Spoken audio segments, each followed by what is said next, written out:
I'd spent 10 years of my life completely dedicated towards this one goal. And then I got there, and then for 3 months I was on cloud 9 because I'd achieved it. And then after that I was kind of like, oh no. And I lost my identity. It hurts your ego a bit. I was used to walking onto a sales floor of 140 people and being important. I'm not ego driven at all. I'm really not. But I was more ego driven than I realized when I lost it.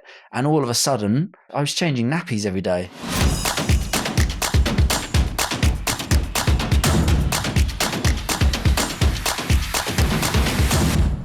Alex Elliott, welcome to the Purpose-Led Leadership Podcast. Delighted to get you on. I've loved what you've been doing on LinkedIn. You're becoming a bit of a LinkedIn hero at the moment.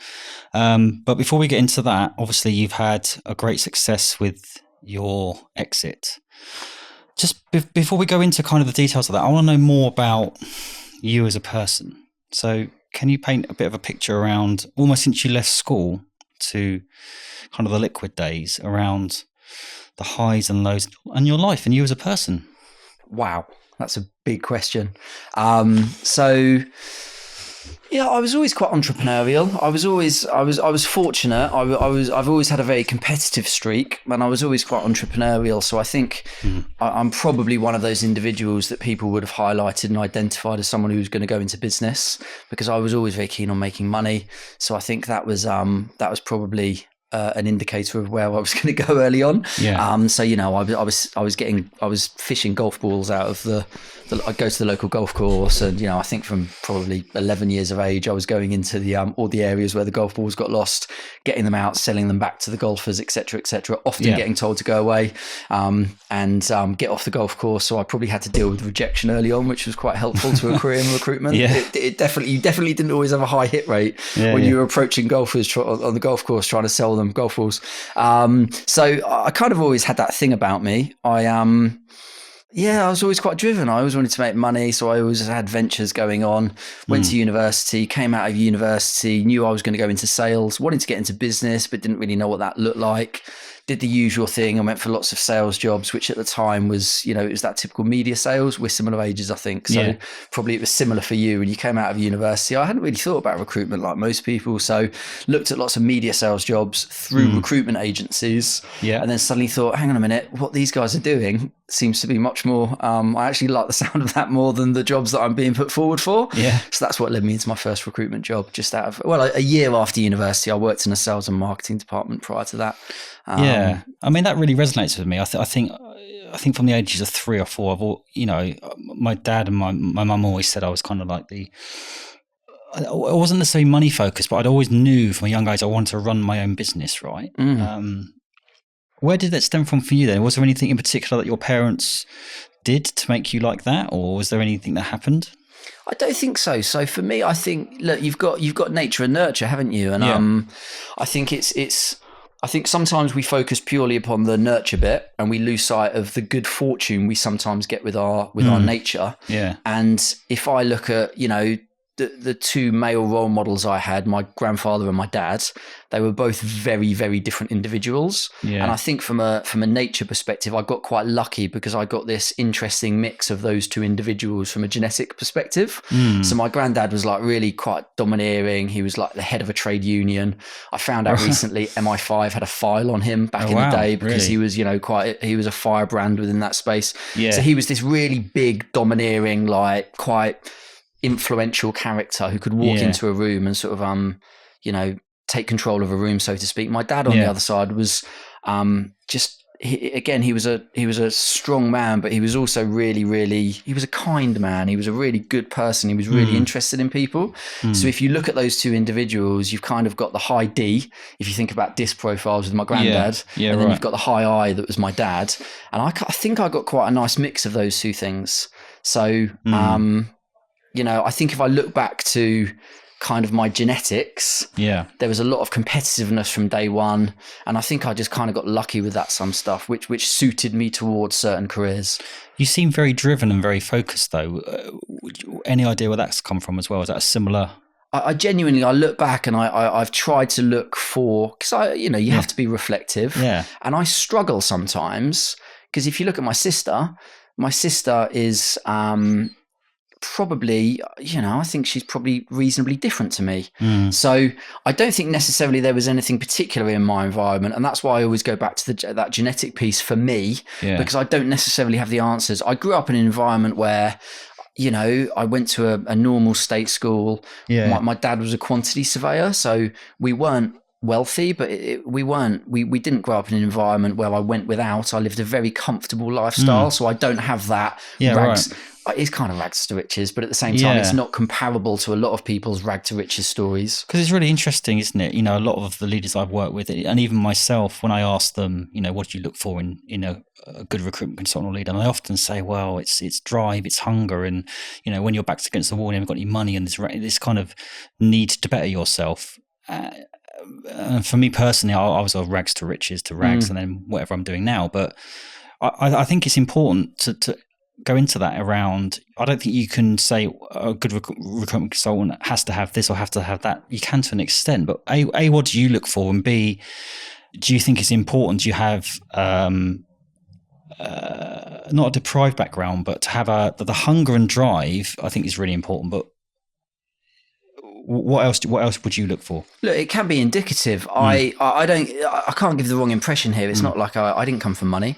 I had a very normal lifestyle, but I'm also keen to emphasize that I had a comfortable lifestyle compared to a lot of people. Yeah. I think the best predictor of future behavior is past behavior. And I think, is there a correlation between people who don't have lots, if they're not in surplus with regards to lots of things being handed to them, is that typically going to produce someone who's probably more driven? I think actually it is, but I don't think it's the be all and end all. I think there's lots of examples. You have, I don't know, like Tony Blair's son.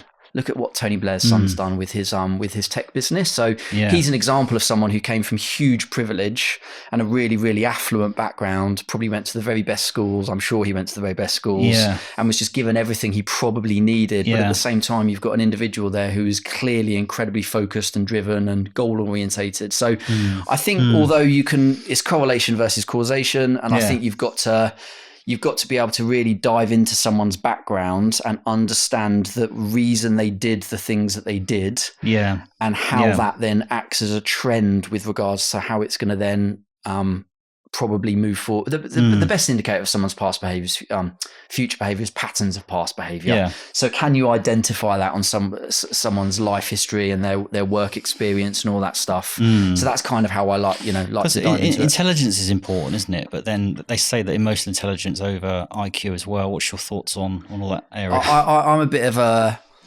Yeah, I agree wholeheartedly. So smarter recruiters. Look, I don't think you have to be a rocket scientist to be a good recruiter, but I've done some regression analysis. So you probably, I've interviewed and hired hundreds of recruiters over my time. And what I figured out was I took a sounds geeky, a data sample of maybe 200 or 300, maybe not 200.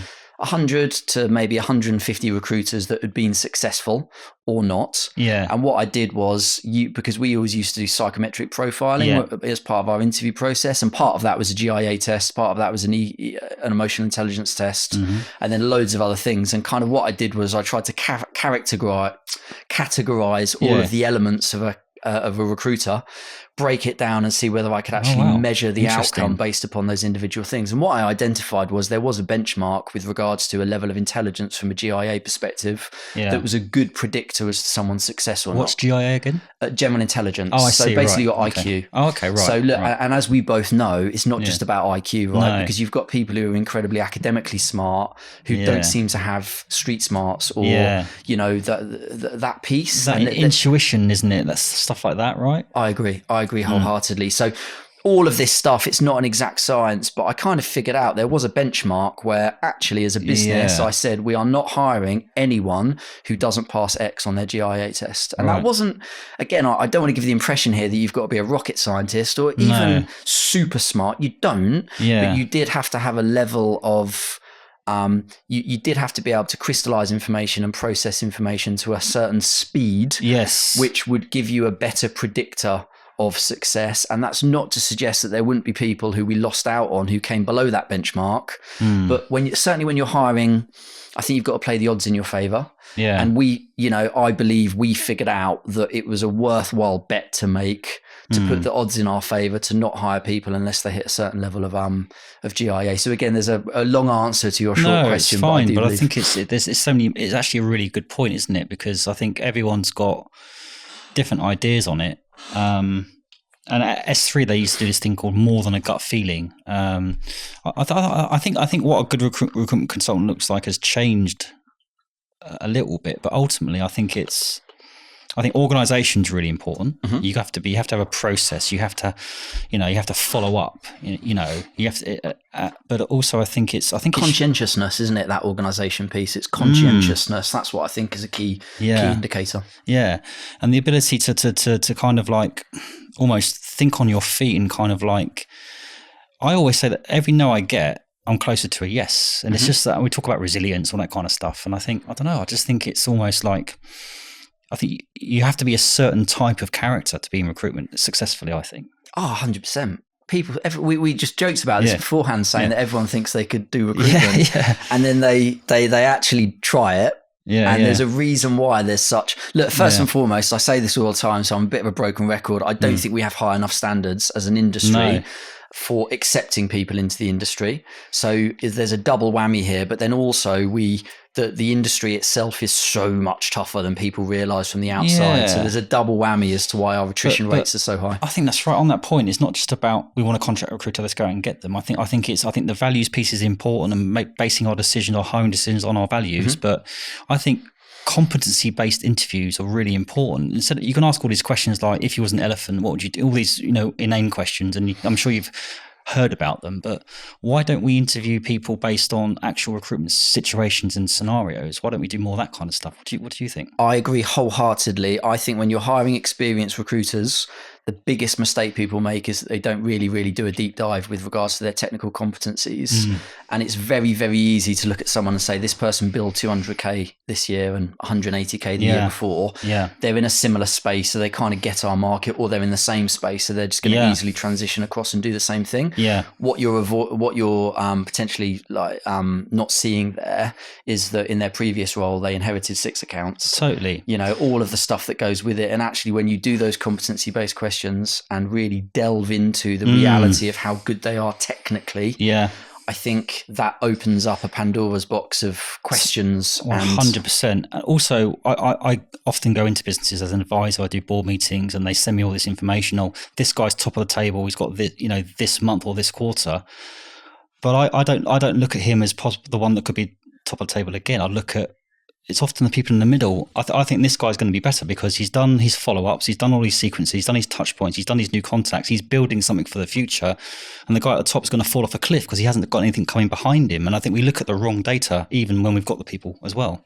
Yeah, I agree. I think the process should be the thing that your systems and your process, as you get more and more commercially mature as a business, should be the thing that's driving outcomes. Yeah. And those outcomes you want to be predictable, repeatable and scalable type thing. So I think when you've got this massive disparity between performance standards, and most importantly, when you reverse engineer back from that to understand the underlying data as to why is Joe Bloggs doing so much better or worse than Sarah Bloggs. Yeah. And then you look at the underlying data, it's a bit weird if two individuals have got completely contrasting activities and objectives, which leads to those results. Because that 100%. To me is, how do you manage against that? How do you predict future performance, etc.? There's been loads of studies and analysis on this, that the business isn't done on the initial output activity. It's the follow-up. It's the 3rd or 4th touch point. It's the 4th or 5th time you've done it. And it's measuring, like if you send a good quality candidate to the right manager at the right time, I always believe that's one of the best ways to generate business. But if you're not following that up with an email, a phone call, and everything else, so many times I've got, I've done this, I've done that, but when was the last time you actually spoken to the client verbally? Everything's on email. So it's a lot of it is just is that rigor, that organization, that process, I think. I agree, and I think you've hit the nail on the head with, when did you speak to that person on the phone? Because we come from, again, I'm guessing we're a very similar age. We come from an era where... How old are you, mate? 45. 48, mate. You're looking good for 45, I've got to say. Ditto. Let's keep flirting. Let's do it, mate. Let's do it, It's like anything else, So, look, I think it's fascinating how... I think there's a cultural element of the phone just not being your main mode of communication anymore for people growing up, because everything's done via text or whatever it might be, different sources, different channels.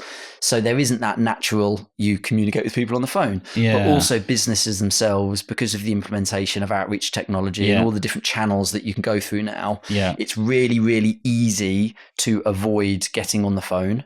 And I think also a lot of companies, they kind of want to look for that silver bullet with regards to how they're going to win business. Well, certainly consultants do, because rejection's horrible, and we're all like evolutionary psychology kind of designed to avoid rejection. Otherwise we'll get kicked out of the tribe and eaten or something like that, you know? And so I think it's going to be interesting to see how the phone and your phone game with technology, I think we're going to see a reduction in average heads per companies. Yeah, I agree, 100%. And I think the successful companies are going to be the ones, they've got a smaller headcount, but that headcount is more technically efficient. But it's the blend. So you see all these automation tools, and I think you've got invested in some of them, the sequencing thing. I love the sequencing, the automation, but if every touch point is a fucking email, I think you blend your touch points 100%. With automation, I should say, phone calls or whatever it is. But also, how you communicate internally is often how your team communicates externally. I've seen businesses where all they do is stuff on Monday or Slack or email,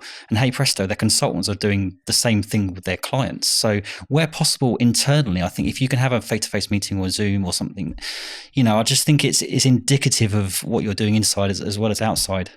One of the weirdest things is when a leader sends an important message via email. Yeah. And you're right, Slack nowadays and stuff like that. I can't get my head around that. It's like, how on earth are you going to be able to communicate the message effectively? Because it's not even about what you say, but it's how it's perceived. Yeah. And there's so much room for miscommunication in written word. Oh, mate. But also it's about having the ability to be able to see whether the message is resonating and respond accordingly and get buy-in and alignment and all of that good 100%. stuff that you can only do via. I got into the weeds with a client yesterday because I'm their advisor, but we were talking about, they had this offer from a client and there's like 80 grand fee or something like that. The candidate had like ding dong. four interviews. And the director bidding consultant came to me and said, I'm really fucked off. The client's just sent the offer. It's 10K under. I was like, oh, right. Oh, God. You know, how was the offer presented? Oh, they just emailed it to the candidate. Ugh. So I was kind of like trying to bridge the gap between that's really shit from the client, but also from your point of view, you should have controlled that. And it's not. In that example, it's not even how we offer. It's not what we offer. It's how we offer, and it's just communication, isn't it? You know, it is. And I think also the more experience you get, some people are just naturally good at this, but the more experience you get as a recruiter, you get better and better at risk management. Yeah, and that fundamental question you should be asking yourself at every stage of the funnel. Yeah, of course. What could go wrong? Yeah, and at offer stage, what could go wrong? Yeah, is the offer itself, 100%. or how it's communicated, or managing expectations on both sides. So it's really being able to delve into that stuff. Because what I tend to lean towards in that situation is at the start of the process, you want as much control as possible, retained exclusive interview slots. But towards the end of that process, I think if you've done a good job, I'd always encourage the offer to be done in person with the client to the candidate. Then it's harder for the candidate to say yes or no. You can be involved in that process as well. It's done, and it's kind of like, it's knowing what to do. It's kind of like, more often than not, the first 90% of the transaction is easy. You get to that last 10%. I always say when you're at 90-95%, you're at 50%, because that's the hardest bit. It's the closing is the hardest bit, and you can just, as we all know, that's why I love recruitment so much, because like you've just got to be on it every time. You got to expect the unexpected, haven't you? Yeah, the variables are just massive. Dealing with humans. Yeah. Like. Yeah, if it can go wrong, what's Murphy's Law, isn't it? If it can go wrong, it will. Is that Murphy? Someone like that. Something like that, yeah. Well, I'm going to delve a lot more deeper into this kind of stuff. I want to know about Liquid as well. But you mentioned your granddad and your dad, but you didn't mention your mum. Sure. What's... what a good point. Yeah. Like that's really, really fair. Yeah. So look, my mum took a lot of traits from my granddad. Right. So I guess in a way that was probably how I sort of like answered that question, but you are right. But my mum, you know, took lots of traits. I consider you've got the Martin side and you've got the Elliott side. Right. So in a way I was just kind of reflecting that. And, but yeah, that's a really fair way to frame it. Okay. Basically, I'm a misogynist. Damn.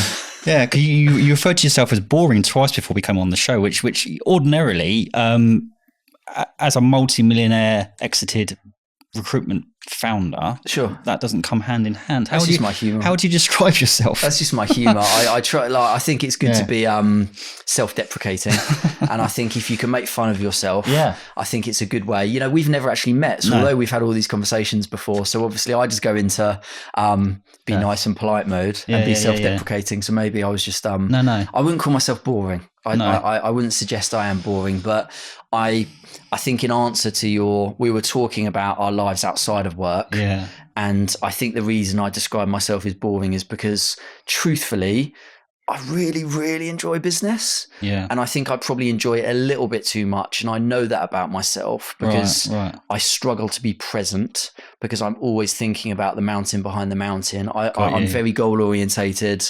I need goals. I'm intrinsically motivated. So I have something pushing me all the time. That's really interesting because I've said this quite a few times on various podcasts. I got to 10 million, 15 million, 20, 25, 30. And every time I got there, I was like, what's next? And to the point where I was 99.9%. Like, if you ask me what I did in a pub with my friends, I was a boring fucker because all I would talk about was business. Me too. I'd send emails at 3 o'clock in the morning to my team and kind of expect them to be at the same level as me, and eventually that did catch up with me in the end. So I don't believe in necessarily life balance, not starting out, but what lessons have you learned, if any, around that kind of, the CEO of your life, kind of my book coming out, bit of a plug there, but it's not all about being a CEO, or is it for you? I don't know. Look, I think you've got to try and balance out those important fundamentals. So I completely agree with you. And that is a challenge for me. But at the same time, I try and do some exercise every day. Yeah, of course. I have an amazing relationship with my son, so that's like one of the most important things in my world. How old's your son? He's 8. Oh, beautiful. So that's really nice. I'm a big football fan, so that gives me a lot of either angst. Who do you support? Liverpool. I'm a Spurs fan, so big game tonight. So I've got a lovely life, but I definitely have to not let myself become consumed by my work, and that's a constant challenge for me because I know on my deathbed, and I try people laugh and they call me morbid because I always joke and say we're going to die soon. And I think it's important. What is it? The samurai warriors, every day they used to meditate on their own death. And that is really morbid, but at the same time, it's also, I think it's really life affirming and uplifting to remind yourself of those things. It's a bit of a stoic thing, isn't it? Almost to do that and remind yourself of what's really important. What is important then? Because obviously you've been hugely successful financially, haven't you? But what are your drivers? I'm goal orientated, and I'm at an age now where I'm trying to be better balanced with regards to what those goals are. So I have aspirations of, my son's of a certain age at the moment. So naturally, when you have children, that it's an anchor in your life, isn't it? So my life is very much based around my son. Yeah. And basically trying to help him become a happy, fulfilled and self-sufficient young man. Do you find it easier now? Because I've got a 7-year-old and 11-year-old, and I've also got a 24-year-old, but I kind of lost him in a way because I wasn't present, as you mentioned, and I valued my self-worth on the success of my business. And if I had my time again, I'd do things different. Now I make sure I am present. But I think when they get to that sort of age, it's a little bit easier actually when they're sort of 7 and 8. But now you're not running a big ship. Do you find it easier to be present with your son and that kind of stuff? I do. So I structure my time in a way that I can, when I can just give him focus and quality time. Yeah, right. And just be present with him. Yeah. And that sometimes goes against my, not with my son, but in general, I struggle being present sometimes because I'm always thinking and my brain won't stop. And it's not, I'm suggesting I'm particularly smart. I'm not. I've just got an active brain. Yeah. So I'm always like thinking about things. It's the bane of really focused entrepreneurs. It's just the way that we're kind of wired. The entrepreneur's curse. Yeah. I've heard it referred to as that. And I think it feels like that sometimes almost. But in a bizarre way for myself, because obviously it's been well documented and I've been open about it. I built a sort of, yours was 100 million, I think, which we'll go into. Mine was 25 million, but it's not about that. But I built a not 100 million NFI though, to be fair. Mine was a contract business. Right. So, Yeah, we'll go into, but I kind of lost that. It was almost that dramatic fall from grace that kind of forced me to be present. I'd had to do a fuckload of work on myself as well, and kind of like in a funny sort of way it kind of helped me what have you done to improve your presenteeism then? I think first and foremost, awareness, self-awareness, right? Everything starts with self-awareness. Yeah. And then once you can, you have to let your ego go. And I think once you are genuinely self-aware, or as self-aware as you can be, totally, because the reality is we've all got biases and optics which we've all got blind spots. When you say self-aware, to interrupt you there, I think you're right, but I also think it's got almost acceptance of your faults and your traits as well. Agreed. That kind of thing, right? You are what you are to a degree, but that doesn't mean you shouldn't try and be the best version of yourself. And I think if self-awareness is so much, because if you can genuinely reflect and be thoughtful and try and put your ego and those blind spots to one side and reject emotional thinking with some of this as well, because I think it's so your brain tricks you. Oh, mate, most or a lot of our thoughts aren't even our actual thoughts, are they? Interesting. What do you mean by that? The emotional side. I've done studies on this. We're indoctrinated and we're brainwashed when stuff we absorb, and it makes us think certain things that aren't necessarily. What I'm trying to say is about pausing.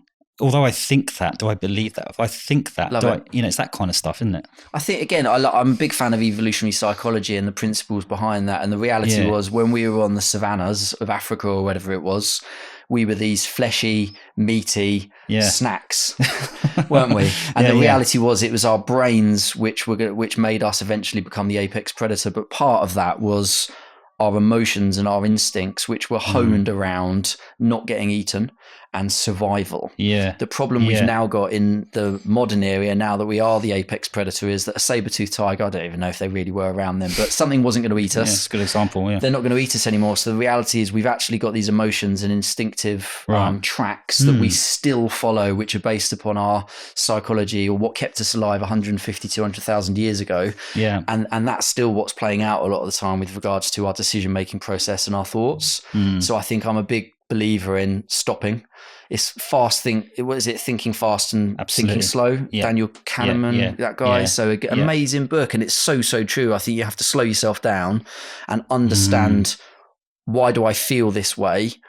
Is it real based upon the reality of the situation? Is it something that will pass based upon the fact this is a natural emotional reaction to the stimulus that I'm receiving? And also, it's okay to feel guilt, shame, anger, whatever some of these perceived negative emotions are actually quite good, because they're trying to tell you something. Agreed. Yeah, shame is it gets you, doesn't it? And again, evolutionary psychology, it's like, are you a good member of the tribe type thing? Again, it's about, we're weird because we're so individual as humans, but I think there's that tribal psychology as well, where actually we are designed to be good tribe members. And I think some of those emotions are that instinctive thing of, so again, if you do something that you're not particularly proud of afterwards, you're like, I think there's a evolutionary psychology reason for some of this stuff. So what's been your mental health journey, if I may? What sort of areas of darkness have you had to overcome? Yeah, this is why I just count my blessings, because I've just been so lucky. Okay. Because I haven't had, I've been genuinely blessed in that I'm kind of a happy warrior. So again, if you look back at the old, they refer, in the olden days to happy warriors. And I think it was a mixture of your cortisol production. So I'm really good in stressful situations. I'm not particularly fear orientated. So I'm quite good at managing my fears. When you say happy warrior, do you mean that you're almost comfortable being uncomfortable? Yeah, I think so. I don't scare easily. I don't get particularly anxious. I do get nervous. I worry about things like everyone. But I'm quite good. I think if I compared myself to other people, I'm reasonably good at that stuff. And that's not to suggest I don't suffer from the same things that everyone does. No. I post about this stuff all the time. And the truth is, I post about stuff that I experience, and and from speaking to other people, I know they experience it as well. But I can't sit here and pretend that I've had any particularly challenging things like that. What about blind spots then? Your own blind spots? What would you say they are? Well, again, personality profiling wise, I'm a high D, so I'm very direct. That does not go down well with some people. I can be I can be quite unsophisticated maybe sometimes, I think, in how I communicate with other people, because my natural communication style is one of directness. Yeah. And the weird thing is, although I was actually really, really good at training and developing and coaching other people, and I think I'm good at that stuff, I'm not a natural coach. Right. Because I'm a high D. Like, I'm rubbish at asking questions. I think it's important that at our level, though, you know, you need to tell people what they need to hear, not what they want to hear. But sometimes it's not what we say, it's how we say it. And I agree. I think 10 years ago, 10 or 15 years ago, the old analogy, if you don't run through a brick wall for me, you're not good enough. I think you can get away with being this kind of demonstrative, not that I was, but maybe I was, I don't know, kind of leader. Now you do have to have this approach, don't you? I think it's also about managing duality. So I think really, really good leaders, it's kind of the paradox of their two opposite things at the same time. Yeah. And I've referenced this previously, and I look back on my career, and this is why I kind of feel like I got lucky in a way, because I've referenced my granddad and my dad and those two sides to my personality. Yeah. My dad was a high I, my granddad was a high D. Highly supportive and highly demanding at the same time. Yeah. So I think that's something that I was reasonably good at. I was really, really demanding of my people, but I was also really, really supportive. Right. And it goes back to that thing, people don't care what you know until they know how much you care. Yeah. I cared. Wow. I really, really cared. Yeah. I think my people knew that. But at the same time, I was probably a bit of an arse at times as well with regards to my level of expectation and how much I would push and challenge people. Yeah. So, but I think I got away with it a lot, and I think people let me get away with it because they knew I wasn't just being an arse for the sake of being an arse. Me and you are very similar in that regard, and I think it takes a certain type of person. When they've done something well, I'll always push them to say, "Can you do it even better?" Not in a I'm never kind of satisfied way, but there's always something we can look to improve on. But if they saw me, I would never ask someone to do something I'm not prepared to do myself 100%. As well. And because I was a top biller there when we started, it was kind of easier because I was living and breathing the actions I was asking my team to do. And it was like, well, that helped enormously, you know. You can't. Yeah, you've got to live. You've got to live your words. Yeah. And I worked as hard, if not harder, than everyone else in that business that I was growing. So I think they saw that. Yeah. So again, if you're gonna really push a high performance culture, you need to have and live and breathe the values of a high performance culture yourself. Yeah. You need to reflect back onto people the types of values that they want, they admire, that they want to be part of, that they feel in themselves as well. And if you don't get that bit right, there's a natural schism there, and people just immediately will lose belief in you as a leader because It's difficult to get that right because I'd never manage by fear or lead by fear, but I think there needs to be an element of kind of like Chris is in the room or Alex is in the room. You need to be approachable. You want people to come to you with. You don't want people to come to you with what's going well. You want them to come to you, Alex, I'm in trouble here, don't you? As well, it's a bit of an art. Managing duality: speak softly but carry a big stick. And I don't think. I think as your business grows, I think I agree. There's a balance to be had there, but you're not everyone's friend. No.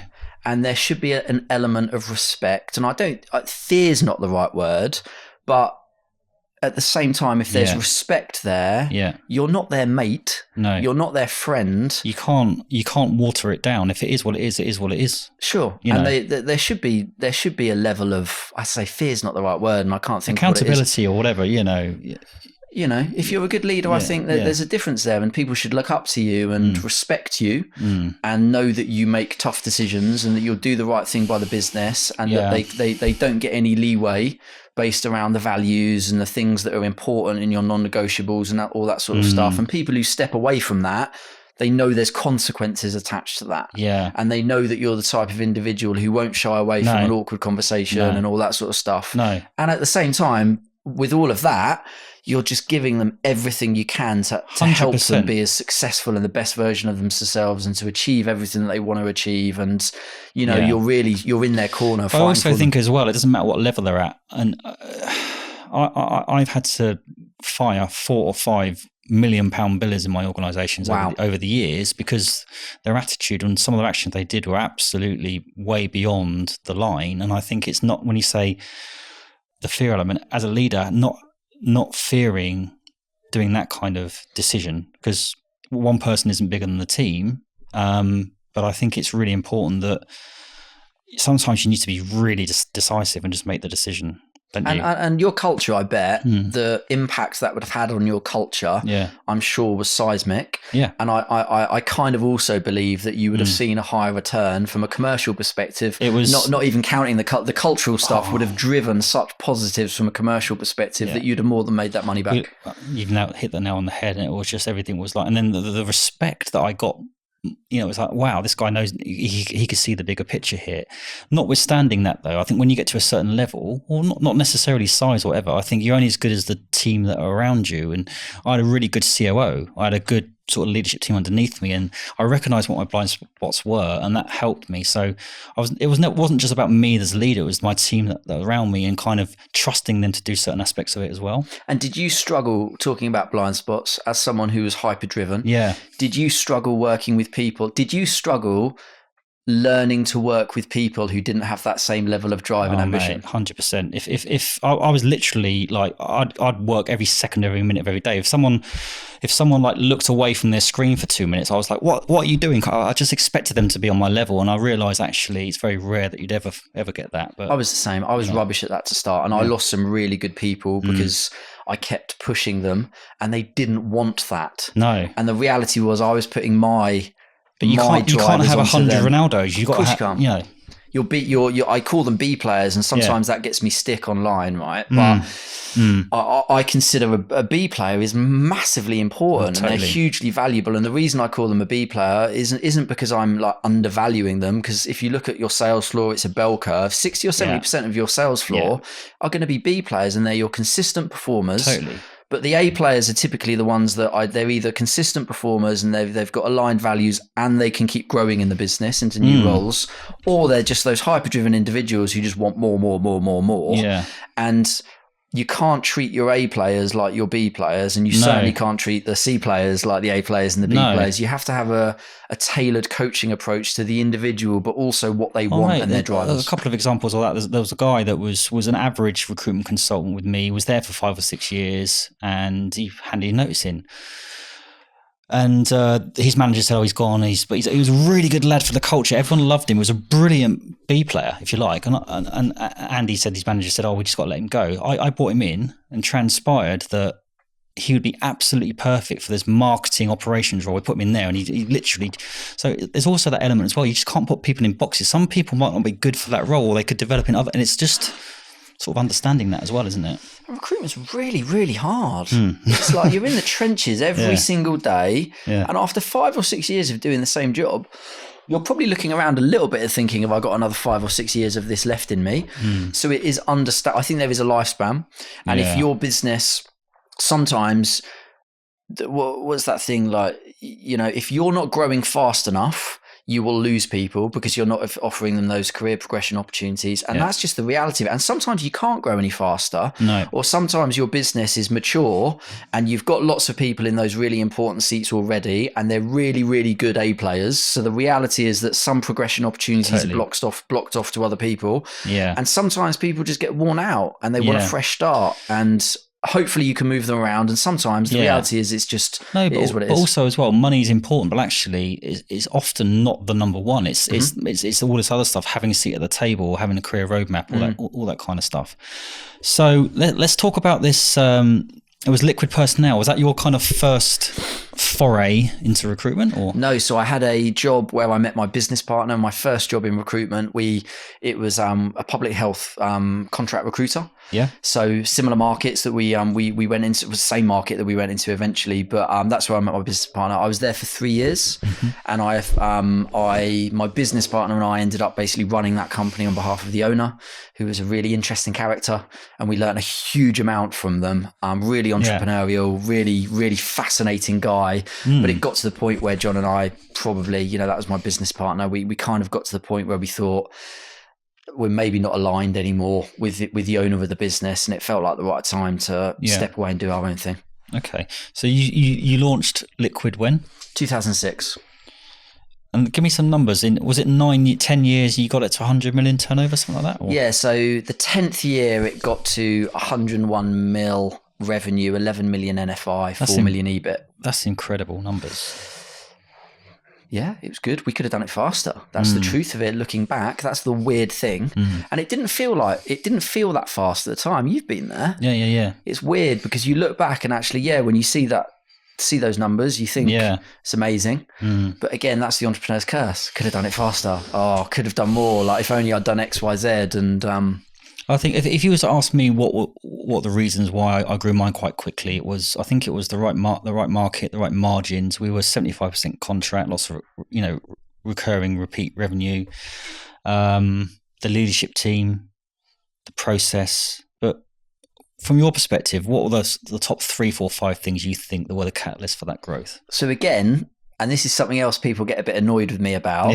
There's so much luck involved in life. Go on. And that like anyone, I believe, and I'm sure you'd agree with this, who's successful can look back on their successes and they can look back and reflect on them and say, you know what, some of this was pure luck.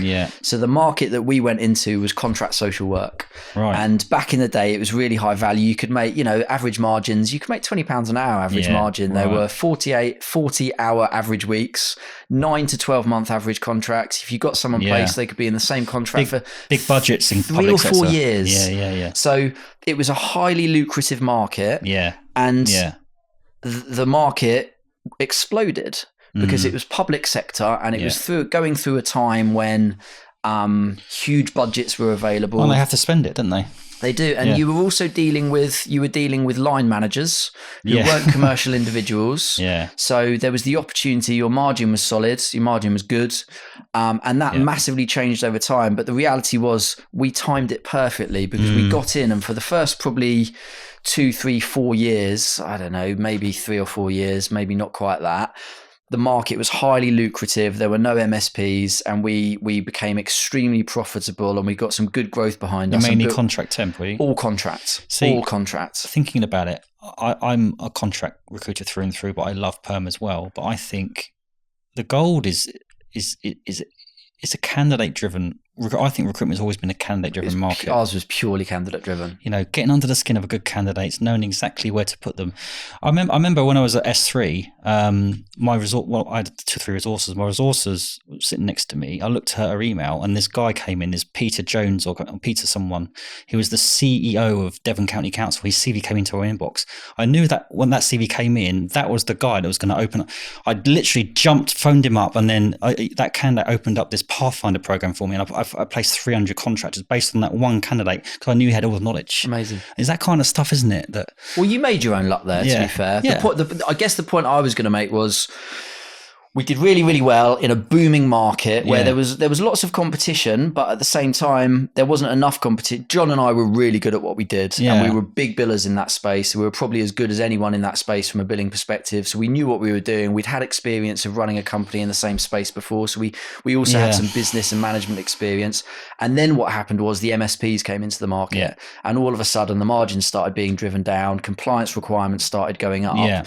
So we timed it. It just worked out beautifully because actually that market went from being as profitable as it was from a unit on economics perspective, but actually all of a sudden this moat got built.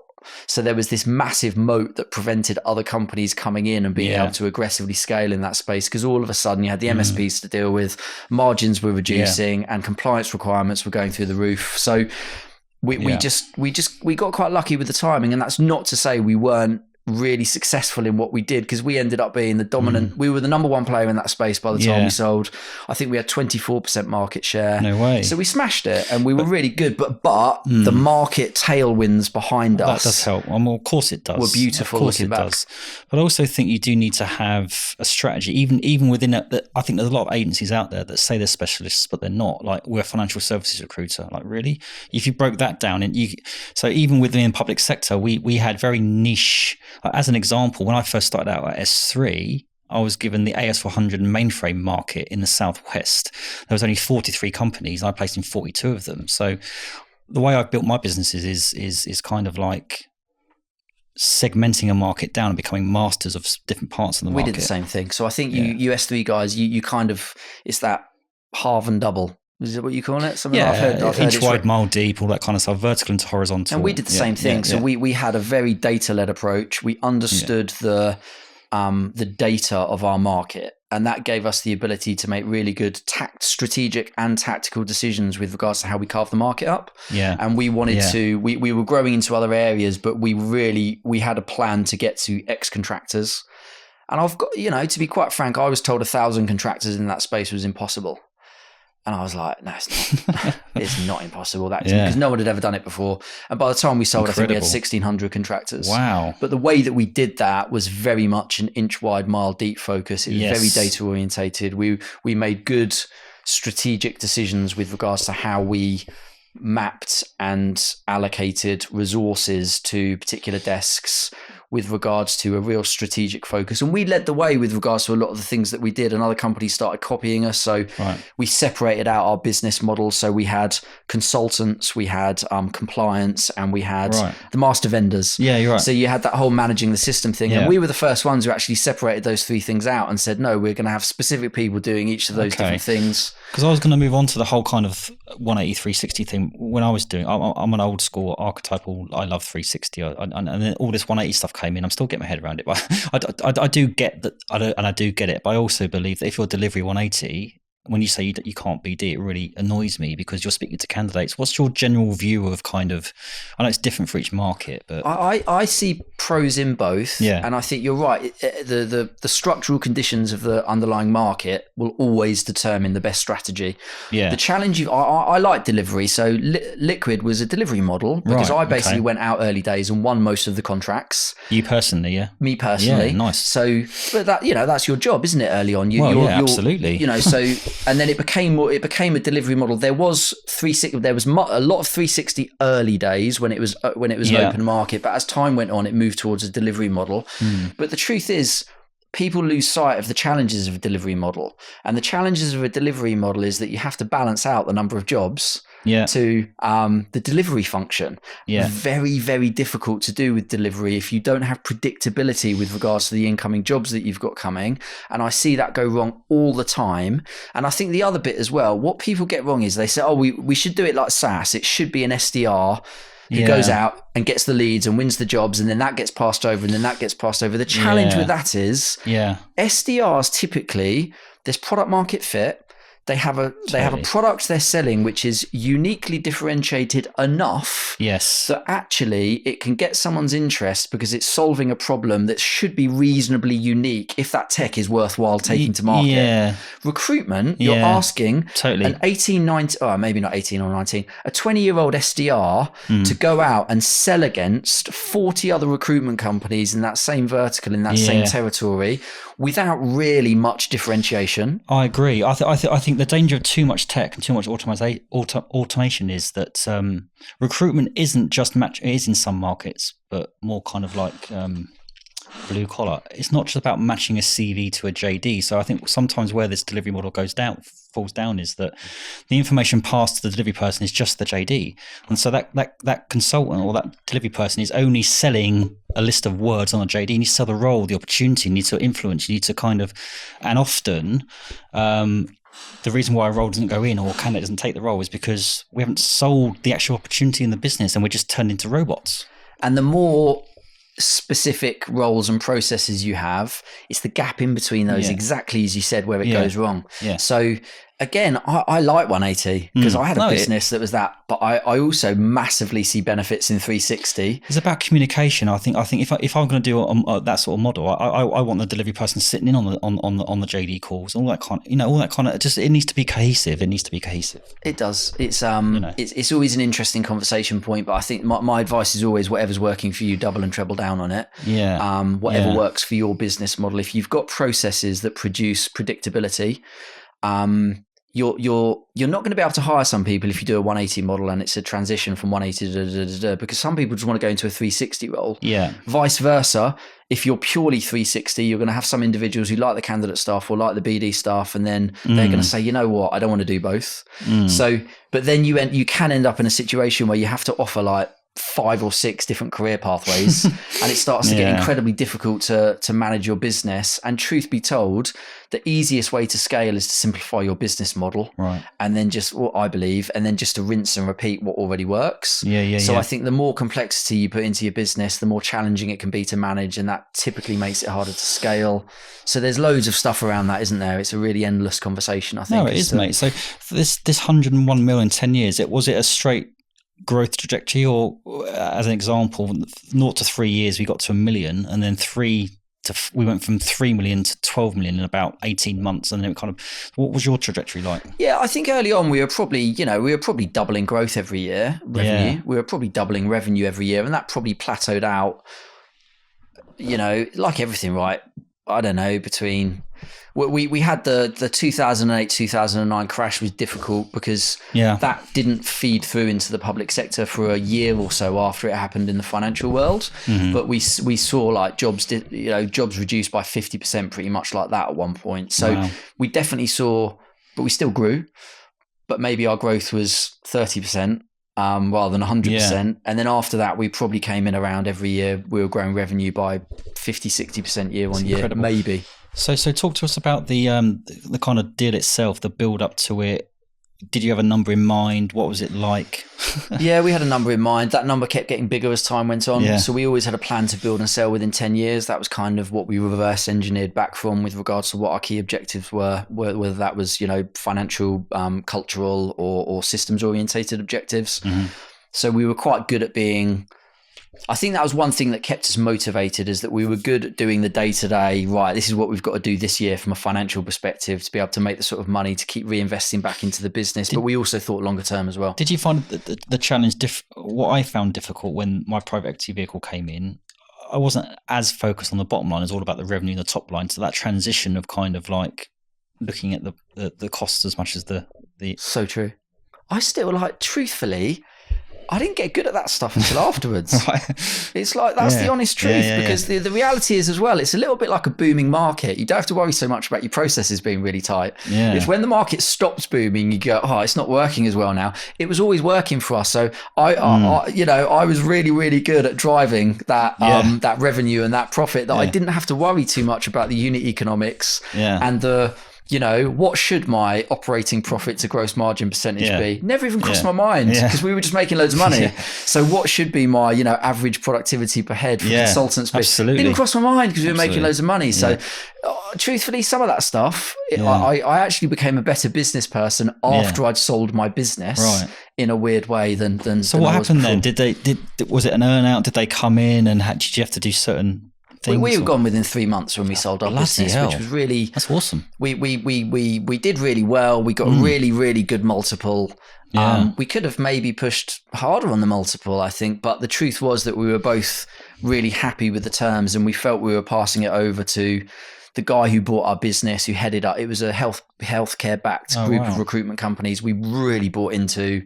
We really liked him, and we felt a seamless kind of cultural transition then. Yeah, because they already had a number of healthcare recruitment companies underneath their banner, and I think that was the reason. And we'd built a business which was board led and leadership led, so that John and I weren't fundamental to the ongoing running of the business. So I felt they felt that we'd built something which didn't rely upon John and myself, which is what you've got to do. And also they also had their own expertise in house, so they felt they could. They just got rid of us as quickly as possible, basically, Chris. Well, that's cool. I mean, how did that feel though?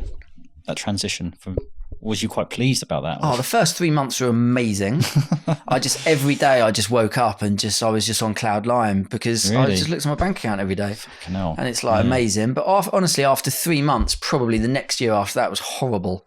And that's really weird. They call it Olympic goal syndrome. I hadn't spent enough time thinking about what comes afterwards, because I'd spent 10 years of my life completely dedicated towards this one goal. And then I got there, and then for 3 months I was on cloud nine because I'd achieved it, and that was reflected in my bank balance, to be quite frank. Of course. Being really capitalistic with that. And then after that I was kind of like, oh no, and I lost my identity.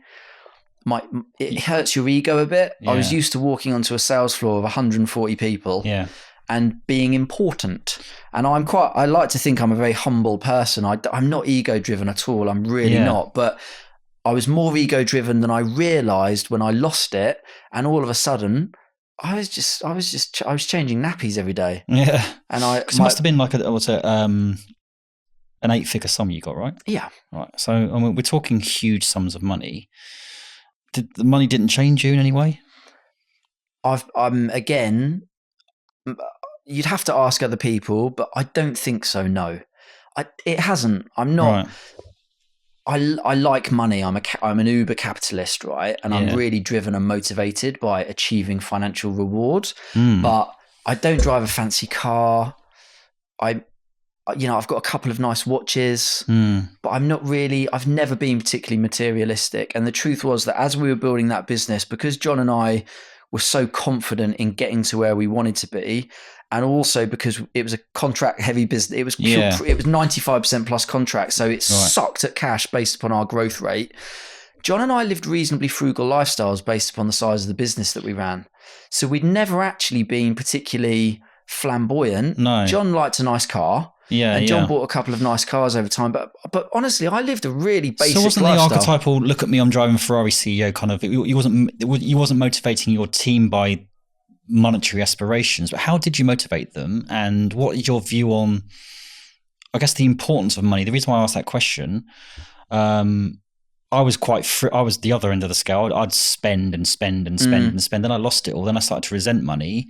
Now I've got a good relationship with money. I think it's important that you want and need to have money, but it's not the be all and end all kind of thing. What does money mean to you? That's the real question, isn't it? It's what money means. And going back to the high performance culture thing, I'd walk around like I'm quite really scruffy. Like I do not look like someone who's. They say the most richest people don't look like they are. Anyway. I just don't care. No. Is the honest answer most of the time. And I've put a jumper on today and some jeans, and I've put my little boat shoes on. So I tried to look reasonably respectable for you. But I'm really scruffy. I'm probably not the sort of person that people see me in the street and think that's someone who's had some success, like financially. But I'm cool with that. It doesn't really impact me. But the high performance culture thing for me, what's the best type of culture? And again, I think that does relate to the leadership team because they're the drivers of the culture. The best culture for me is winning. Yeah. And our high performance culture was about winning, and it was about sitting in a room with loads of other driven individuals and saying, we want to make a dent in the universe. We want to be the very best in the world at what we do. And I think it was about tying that to logical reward and emotional reward, and getting everyone bought into the vision of what winning meant. And it meant that we killed and destroyed our competition. It meant we were hyper competitive and we had that ruthless killer mindset. But it was also about the emotional reward that we got from being able to go home at night. This is really clever. Sorry to interrupt you there. I think a lot of agencies they do push the money thing, and it is important. But actually, what really motivates people is that centralized reason, the purpose, the meaning, the kind of. I know that people can say, yeah, whatever, it's the money, but it's not just the money. It's not just the money. Like, we paid our guys well, yeah, of course, and they earned lots of money, and we were money orientated because we wanted them to earn lots of commission, and we celebrated that. But at the same time, we had purpose, and that purpose, when you boil it down to what it was winning. Great, and it was about people being able to go home at the end of the day and say, I am part of the best in the world at what we do, and the satisfaction you got from that and striving for more. Yeah, that was kind of like who we were. And in a world where we're indoctrinated by comparison and social media and all this kind of stuff, to have that, being in an environment where you're around people that are winning and there's camaraderie, it's very difficult to create that. When you get it, it's like gold dust. It is gold dust. That animal spirits is it's the culture. That's why culture eats strategy 100%. For breakfast. It's that old cheesy thing. I think nowadays as well, everything's become, I know there's lots and lots of companies out there that have a similar mindset to that, but I think sometimes as well, I think there's been a big cultural shift with regards to work-life balance and all this sort of stuff. And you used the word earlier. I think you said work-life alignment or harmony. You know, and I think you've got to find the right tribe for you. And that type of environment may not be right for everyone. I completely get that, but it is right for some people. And there's nothing wrong with that type of environment. There's nothing wrong with being career motivated. There's nothing wrong with working long hours and because you want to get the reward, whether it's emotional or logical and all that sort of stuff. And I think sometimes, you know, on LinkedIn, it's like, no, this is unacceptable that you should work beyond your 9 to 5. You do not pay someone to work beyond 5 o'clock, and that is against employment and every laws. boss is a toxic boss and all this. Toxicity. It's like, oh, if you work long hours, it's a toxic environment. It's like, no, it's not. It is not a toxic environment. Oh, mate.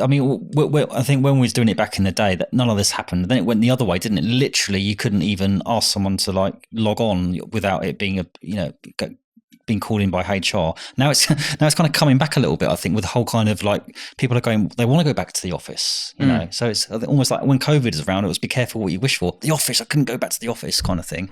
What do you think the ideal kind of setup is now? I think, you know, hybrid working from home and kind of like with the advent of technology, it's not the same as what it was, isn't it? It's a different landscape. What do you think it's going to, over the next sort of 3 to 5 years, what do you think the recruitment landscape is going to be like? I think it depends upon the business. Look, the fastest growing companies spend most of their time in the office. Of course. That's always what I always go back to. It's like, if you look at the companies that have scaled most successfully over the last 10 plus years in recruitment, they're office based. There's a reason for that, because typically they have to develop their own.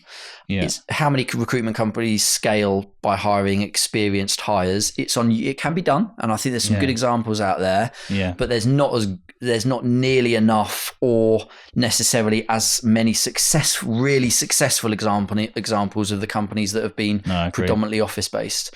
The challenge you've got is, we spoke about animal spirits earlier. I know you can still build good cultures with remote working. I get it, but I tell you what, it's not nearly as easy. And you certainly can't train and develop people as well. You just can't. I don't believe you can, especially when you're bringing people in who are new to the industry. And it's so important to get the animal spirits bit right, and also the L&D piece right. So I think, look, I think there might be an element. There's always going to be an element of hybrid now. But I just think you've got to accept that you've got to you've got to choose who you are, and then attract people to your tribe based upon the opportunities and the vision and the culture. And I think there is still a room to say, we work in the office every day. If you get it right, people would want to come into the office. You don't have to force it anyway, right? Oh, you get the right business. It's fun. Yeah. Like the way we're describing it is quite hardcore, but the truth is, I think you've got to keep people earning, learning, growing, and having fun. 100%. And I think people lose that last bit. And the sales floors that I've worked on, the best ones are so much fun. And it's good to be there. So you don't mind. If you work in a city, travel's not too much of an issue typically. I know, again, you've got to it always depends upon the particular organization, and if people are having to travel for 2 hours to get to you, I kind of get it. But of course, if you get it right, I think that works. But I also see that obviously there's benefits for the right organizations to be able to offer more hybrid stuff for the more experienced people. I think maybe 1 or 2 days max out of the office, you could probably, you know, that could be a sweet spot. Sure, to make that work. So let's talk about LinkedIn. Now you're an influencer, mate. Let's talk about that, shall we? Yeah.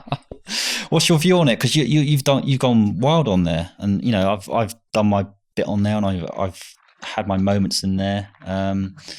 You seem to be, how would I describe you? You're not about the selfie, you're not about the likes. You put stuff out as it is. What's your view on your LinkedIn and LinkedIn in general? Yeah, I think a lot of that stuff was like, I think it's good to be able to like give back a little bit. Yeah. And I think I'm in an unusual position where I can probably say stuff that lots of other people don't feel comfortable saying or can't, because of they are representing a particular organization. Yeah, so maybe I can get away with saying stuff that some of the other people can't. I think sometimes business isn't about having a clear strategy. It's about positioning yourself in the best possible way. And if there's lots of options, you can keep your options open, about optionality, if that's a word. I think that's the word. So a lot of the stuff that I do a fair bit of advisory work myself. So it's beneficial for me to be able to brand myself as someone who's reasonably knowledgeable in my space. And the advantage I've got, like you, is that I've built and scaled a recruitment company. You've got the credibility without a doubt, haven't you? So, and I think I can demonstrate like value added content. Well, I think a lot of the stuff out there on LinkedIn, it isn't always value orientated. No, but you're telling people what they need to hear, not what you think they want to hear. I agree. But at the same time, what I'm not good at is the personal bit. And I'm all right with that.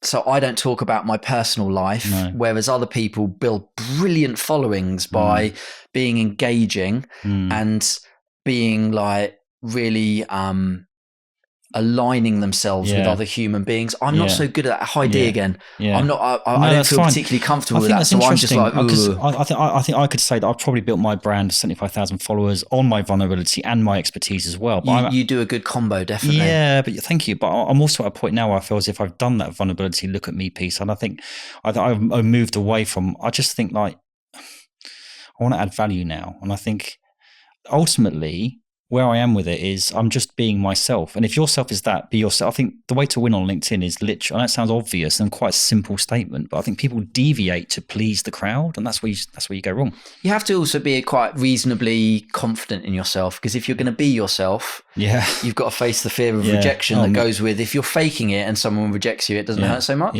So I think that's true. I've really liked some of your recent stuff because I'm just a sales geek, and I saw some of your recent stuff, and I know you're using note taking now, and you're basically like, here's a meeting I had, and here's what that note taking, and I was like, that's really cool, because actually, again, from a sales and a business geek perspective, I could look at what you did and go, nice one. That's really, really valuable to people to be able to see how you think and the advice and suggestions you offer companies. So I really like that. Thank you. You got to find your thing, haven't you? And again, like with everything, it's about consistency.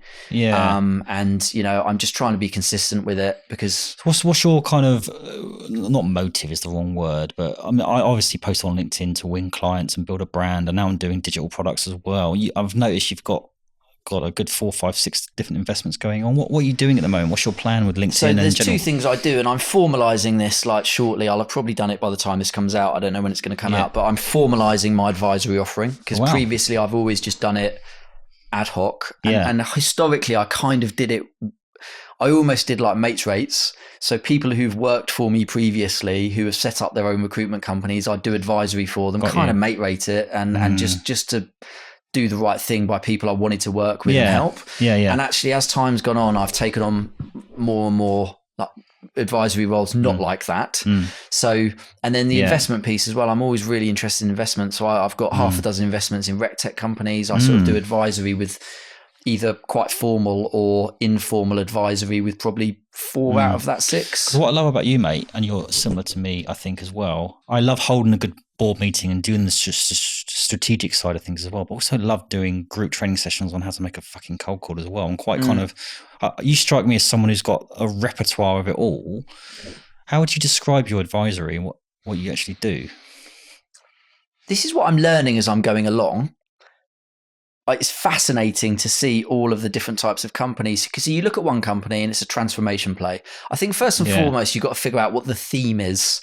So this is all the stuff that I'm learning as I go along, because lots of companies at the moment are not growth plays. They want to be growth plays, but actually they're a profitability play. And you've got other companies you go into and you look at them and they're transformation plays, because actually they've got so much work to do at the bottom end before they can become focused on profitability. So I think first and foremost, it's very difficult, I've realized, to pigeonhole and productize it perfectly, because the truth is there's real different elements on the businesses that I'm looking 100%. At. And then from a growth perspective, the challenge is, I've called my business Phase 6 Advisory, because we had this thing in our business when we were selling liquid, that was Phase 6. It was about the exit. And it was our kind of like our project name in the business. I think that's the way that I've done it, in terms of like, there's probably 5 or 6 different types of stages where you were. And it's always like vision, mission, values, then it's the nuts and bolts, then it's kind of like they're in different, and it's demonstrating that you can actually do all of that, but you can't do it all at once. So in answer to your question, some companies, depending upon where they're at, I think the best thing they can probably do is spend maybe an hour a week where we have a very simple agenda. Yeah. And it's more executive coaching orientated, because I think you have to get some of the fundamentals and actually what's going on in that business. It's not about going in and doing a specific project. No. It's actually just about supporting the founder or management team around their day-to-day tactical stuff. Well, that's you say that. I think that's spot on. What the majority of the issues I have is that the CEO, the founders, or the leaders, they're very transactional. Yeah. And my role is to help them be transactional, but also be transformational. Yeah, I agree. And finding time in their diaries on a weekly basis to talk about tactics and executing those tactics, as opposed to where's the next deal coming from, where's the next hire coming from, because the market is not very good at the moment. It's kind of like they're in this survive mindset. Yep. And if you're in that mindset, no matter what you're doing, you're always going to be in that mindset. Agreed. And then the other bits is the transformational stuff where literally it's more statement of work stuff. It's like you spend time with them, you look through their goals, you understand the challenges, you look at their existing business, you look at the gaps between where they want to get to and where they are and all that stuff, and you look at their financials, and then you say to them, look, you have to do X. Yeah. Because this is like such a critical blockage in your business at the moment with regards to where you want to go. Yeah. And if you don't do that now, that's going to be the thing that prevents you from getting to the next phase of growth. It's clearly such a natural evolution for me, because a bit like you built that massive business. What do I do next? Now you're kind of like advising recruitment businesses to do the same. I just think it's a lovely transition for you, right? Yeah. Yeah, I'm really enjoying it. And then you've got the growth plays as well, where you've got like these really exciting companies and they're growing, and it's actually about accelerating that growth and putting a proper strategic plan in place. Because even though they're growing, what they're not doing is looking beyond the 12 months growth and really having a good structured 3 to 5 year plan with regards to where they're going to get to, the key sort of objectives, building a roadmap around that, understanding the different phases they have to go through, and you're implementing stuff. So the truth is I'm learning. I've found it difficult to be able to formally productize it, because I'm finding there's so much like variation, and I'm enjoying that bit, and that kind of keeps me intellectually I was the same when I was doing it. I was doing it as low rates and kind of giving all my IP away and everything else. And I just think as you go into it, you'll learn and grow, and you'll love it. And then you start getting equity, and you start to, I mean, I love the advisory piece, but I treat the businesses as if they're my own businesses anyway. But I'm sure along the journey, you'll help them actually get deals over the line as well. Maybe. What do you think? I get to live vicariously through them, so I enjoy it. I enjoy it intellectually. I enjoy working with people who want to go on that sort of journey, and then I kind of get to live off for their glory a little bit as well, and get some enjoyment out of it. We're kind of coming to the end. It's been fascinating, mate. In terms of tech, then, what would you say? What's hot at the moment? What's your view on the type of tech? What's good? You can have too much of a good thing as well, right? But what do you reckon?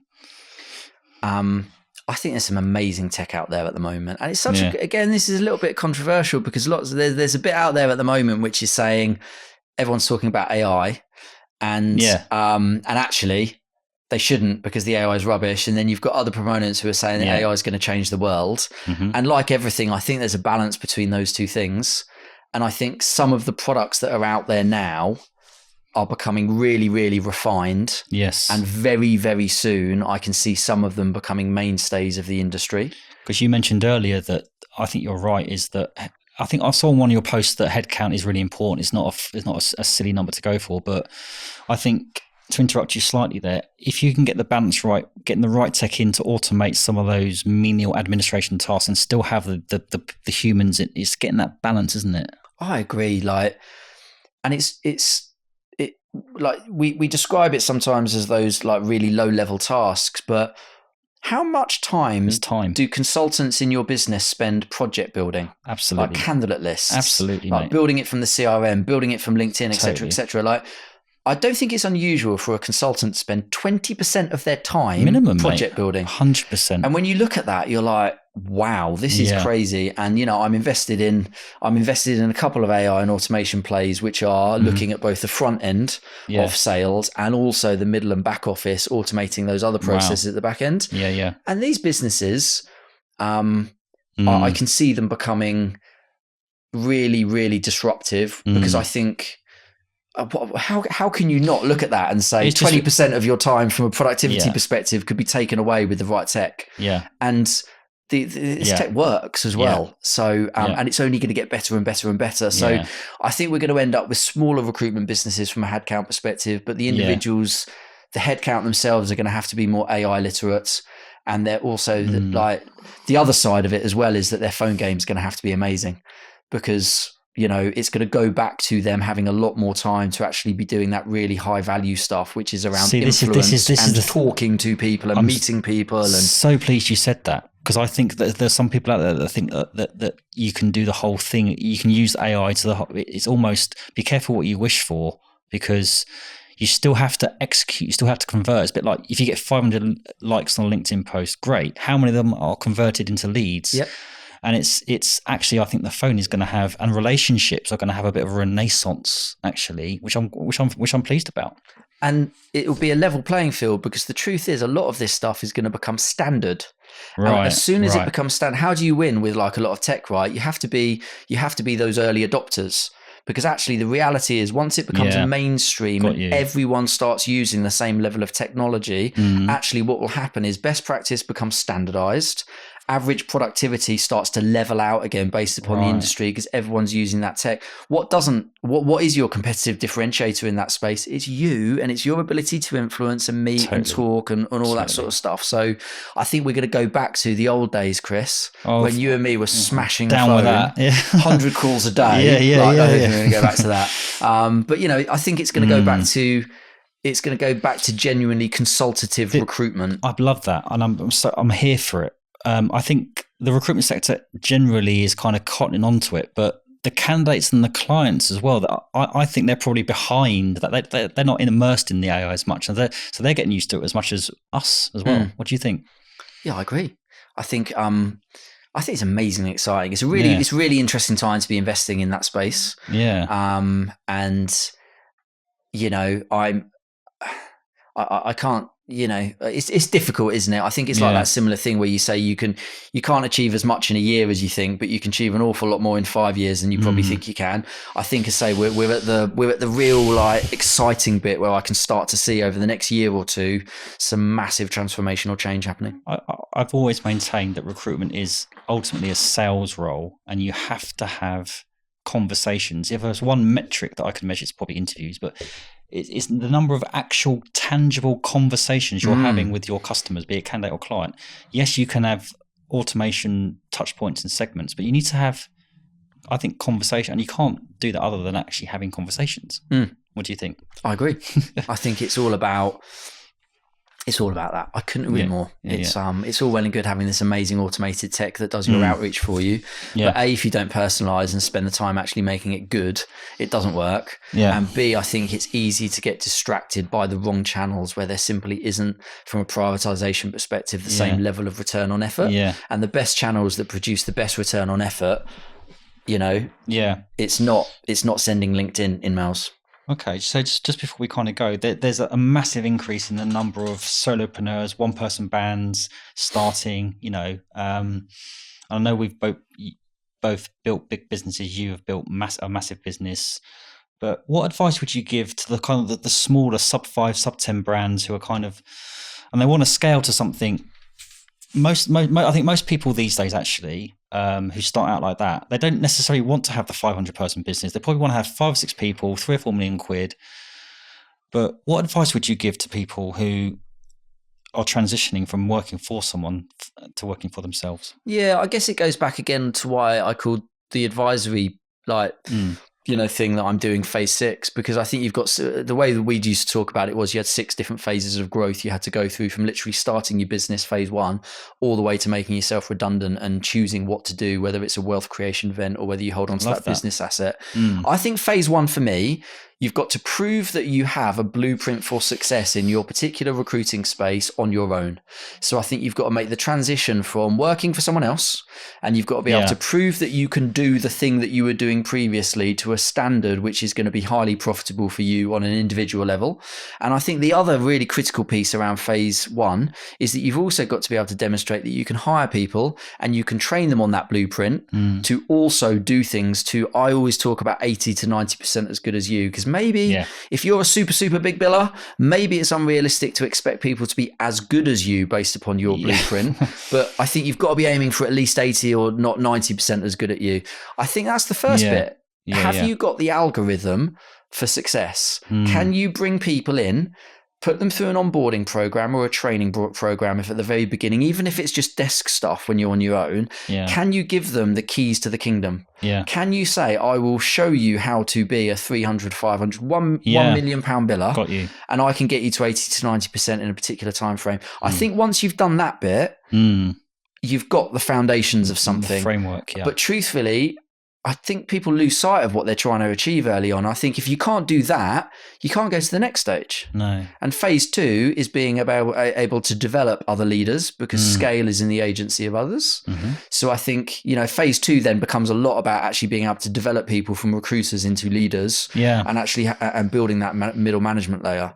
So I don't know if that answers your question. No, it's good, because I think you're right. I think people they see phase 6 and think, oh, let's go for phase 6, and they don't know how to get there. Foundations. Every single stage is you have to get the foundations right at each stage. Because you end up falling over otherwise. You can't just keep adding headcount. No. You have to have leadership. You have to have scalable infrastructure. You have to have cash flow. And you're better off having 4 people on the bus that's got the right framework and structure that can do 300 grand than 8 people doing 100 grand, I think, as an example. And your founding team is so important. It's that first 6 to 12 people you hire, that will determine your success over the next 3 to 5 years. So if you don't have the hiring standards right from day one, the truth is I always talk about hiring like A players and all that sort of stuff. As your business gets to a big size, once you've got 100 heads right, it's the system as much as more so the system than it is the people in, can't you? So maybe at that point you don't have to have such like outrageously high hiring standards. I get that, but certainly early on, no, I agree. I do agree with that. You have to hire absolute like killers. And along that journey, because as you say, there's a lot of talk about life harmony, life balance. But I think if you're starting a business in the first 3, I know we want our cake and eat it, but you kind of got to work a bit hard. I think. Choose your sacrifice, right?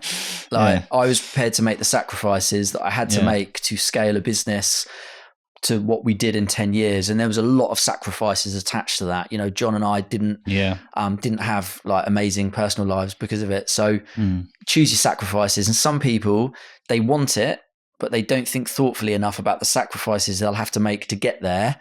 In which case you shouldn't be going for that because it's not right unrealistic. For you. Yeah. But I think you can have the best of both worlds. But if you want that harmony, then maybe your aspirations in terms of where your business can get to needs to be looked at. But if you want the big numbers, you've got to make the big. It's the same. It's a big. You either need to extend the time frame, or you need to reduce the objectives. It's kind of one or the other, isn't it? Mate, it's been a pleasure. It's been really insightful. Before you go, anything you'd like to leave the audience with, bearing in mind this is generally going to be recruitment business owners listening to this? No, not at all. I think we've spoken about an awful lot of stuff today. Haven't we? So hopefully I've proved that I'm not that boring. Mate, you're an absolute... I'd love to delve more. I have to get you back on in a couple of years. I can't wait to see what the future looks like for you, mate. But ditto. I'm a massive fan of yours, mate, and thank you for coming on. I've really enjoyed it. Thanks for having me. The Purpose-Led Leadership Podcast is sponsored by Orca Pay Group. We've chosen to partner with Orca Pay Group because they're an umbrella and payroll company that leads with trust and transparency. They cultivate enduring partnerships with sustainable growth. They aspire to live in a world where umbrella and payroll companies are trusted, where confidence is earned and transparency is essential. They operate as strategic partners for growth. They are pioneers of exceptional service, and they put their recruitment agency partners and their contractor experience at the heart of everything they do.